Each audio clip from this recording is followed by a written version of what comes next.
warahmatullahi wabarakatuh. Kembali lagi bersama saya, Murni Rahmania, mahasiswa jurusan Pendidikan Guru Madrasah Ibtidaiyah semester 5, Fakultas Ilmu Tarbiyah dan Keguruan, UIN Syarif Hidayatullah Jakarta. Kali ini saya akan membahas tentang 4 aspek berbahasa. Yang pertama ada menyimak, yang kedua ada berbicara, yang ketiga ada membaca, dan yang keempat ada menulis. Tugas ini saya buat untuk memenuhi UAS dari mata kuliah keterampilan berbahasa. Kita masuk kepada materi yang pertama, yaitu menyimak. Menyimak adalah suatu keterampilan berbahasa untuk memusatkan perhatian dan juga mencerna informasi-informasi yang ada. Nah, dalam kehidupan sehari-hari banyak sekali nih topik pembicaraan dan kode-kode visual yang dapat kita simak atau dengarkan. Terus semakin banyak pula suatu topik pembicaraan yang kita dengar atau yang kita simak, semakin terasa pula kemampuan kita untuk memusatkan informasi dan juga mencerna pesan-pesan. Nah, menyimak ini terbagi menjadi 2. Yang pertama ada menyimak defensif dan yang kedua ada menyimak suportif. Yang pertama ada menyimak defensif. Nah, biasanya suasana defensif ini dimanipulasikan oleh pesan-pesan lisan yang mengandung bahwa makna yang bersungguh-sungguh atau tersirat. Antara lain pesan-pesan itu yang pertama evaluatif. Hal ini biasanya terjadi pada seorang penyimak yang seksama telah mendengarkan dengan jelas ujaran seorang dari pembicara. Nah, yang kedua ada mengawasi. Nah, pesan-pesan yang disampaikan oleh pembicara ada kalanya membuat penyimak bersiap-siap untuk mengontrol benar atau tidaknya, jujur atau tidaknya, objektif atau subjektifnya, dan juga tepat atau melesetnya uraian tersebut. Yang ketiga ada strategis. Nah, strategis ini berarti bahwa pesan-pesan yang disampaikan oleh pembicara ada kalanya membuat penyimak itu bersiap-siap untuk memasang kuda-kuda, siasat atau pertahanan yang cukup strategis. Nah, yang keempat ada netral. Nah, kalau netral ini seringkali pesan-pesan yang disampaikan oleh pembicara merangsang penyimak untuk bertindak dan berpikir bahwa apa yang disampaikan oleh pembicara itu bersifat secara netral atau tidak memihak pada orang atau golongan tertentu. Nah, yang kelima ada superior. Nah, kalau superior ini menganggap diri sendiri lebih unggul dalam pendiriannya atau lebih unggul daripada orang lain. Nah, yang kedua ada menyimak secara suportif. Berbeda dengan menyimak secara defensif tadi, suportif ini sifatnya mendukung dan juga justru timbul dari pesan-pesan yang mengimplikasikan deskripsi, orientasi, spontanitas, empati, ekualitas, dan juga profesionalisme daripada pihak pembicara. Nah, kita masuk kepada aspek berbahasa yang kedua, yaitu berbicara. Bahasa adalah alat untuk berkomunikasi. Dengan berkomunikasi, kita dapat mengekspresikan ide-ide kita dan juga memahami ide-ide orang lain. Maka dari itu, alat komunikasi akan berfungsi secara maksimal apabila faktor-faktor penunjang keterampilan produktifnya dikuasai. Maka dari itu, keterampilan berbicara ini diperlukan untuk dapat mengungkapkan ide-ide yang ada pada diri kita. Nah, ide atau gagasan itu tidak hanya disampaikan, tapi juga dicerna dengan jelas oleh penerima.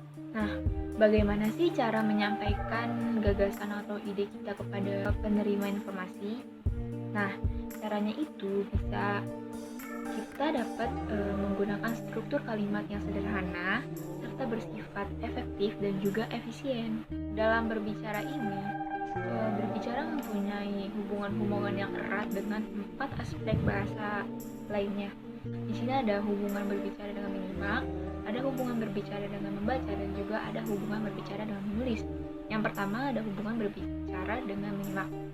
Nah, berbicara dan menyimak ini merupakan komunikasi yang langsung serta merupakan komunikasi dua arah atau face-to-face communication. Nah, yang kedua ada hubungan berbicara dengan membaca. Beberapa penelitian telah memperlihatkan bahwa adanya hubungan erat antara perkembangan kecakapan berbahasa dan juga kesiapan membaca. Nah, yang ketiga ada hubungan berbicara dengan menulis. Nah, wajar bila komunikasi lisan ini erat sekali dengan berbicara karena berhubungan keduanya mempunyai banyak persamaan. Antara lain yang pertama, berbicara jauh didapat oleh masing-masing orang sebelum dia dapat menulis dan juga membaca. Selanjutnya kita masuk kepada aspek berbahasa yang ketiga, yaitu membaca. Membaca adalah suatu keterampilan untuk memahami.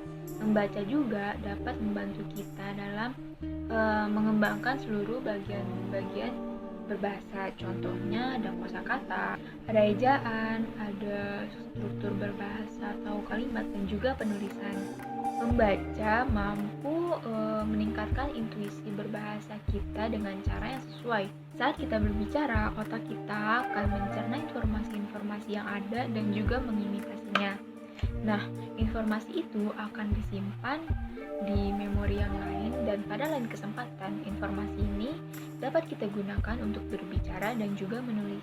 Membaca ini terbagi menjadi 4. Yang pertama ada membaca teliti, yang kedua ada membaca pemahaman, yang ketiga ada membaca kritis, dan juga yang terakhir adalah membaca ide. Nah, yang pertama ada membaca teliti. Nah, membaca teliti ini dapat dikatakan sebagai kegiatan membaca yang secara seksama yang bertujuan untuk memahami dan juga melihat secara detail apa saja gagasan-gagasan yang terdapat dalam tulisan tersebut, atau untuk melihat organisasi penulisan. Nah, yang kedua ada membaca pemahaman. Membaca pemahaman ini merupakan teknik membaca yang tujuan utamanya merupakan memahami isi pesan yang terdapat dalam membaca. Nah, yang ketiga ada membaca kritis. Nah, membaca kritis ini merupakan sejenis teknik membaca yang dilakukan secara bijaksana, penuh tenggang hati, mendalam, evaluatif, serta analisis. Nah, membaca kritis ini bukan hanya membaca yang sekedar mencari kesalahan. Membaca kritis ini merupakan kemampuan yang memahami makna tersirat yang tertera pada sebuah bacaan. Oleh karena itu, kemampuan berpikir yang kritis sangat dibutuhkan dalam teknik membaca ini. Sejenis kegiatan membaca yang bertujuan untuk mencari ide atau memperoleh dan juga memanfaatkan ide-ide yang terdapat dalam bacaan tersebut. Nah, gimana sih caranya kita tahu bahwa tulisan itu merupakan suatu tulisan yang bagus? Nah, suatu tulisan yang bagus merupakan suatu tulisan yang ditulis secara sederhana, efektif, dan juga efisien. Apabila ada seorang yang membaca dan juga memahami secara cepat, maka tulisan yang dibaca tersebut dianggap bagus karena ditulis secara rapi dan juga terampil. Kemampuan menulis ini tidak dapat dikuasai apabila keterampilan berbahasa yang lain tidak dikuasai secara maksimal. Maka dari itu, apabila kemampuan menulis kita ingin maksimal, maka 3 aspek berbahasa sebelumnya harus dikuasai juga.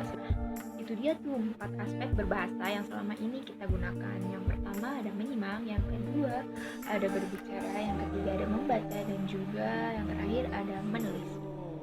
Semoga setelah teman-teman menyaksikan video ini, kemampuan berbahasa teman-teman semakin terlatih dan juga semakin maksimal. Terima kasih, semoga video ini bermanfaat bagi teman-teman semua. Kurangnya saya mohon maaf.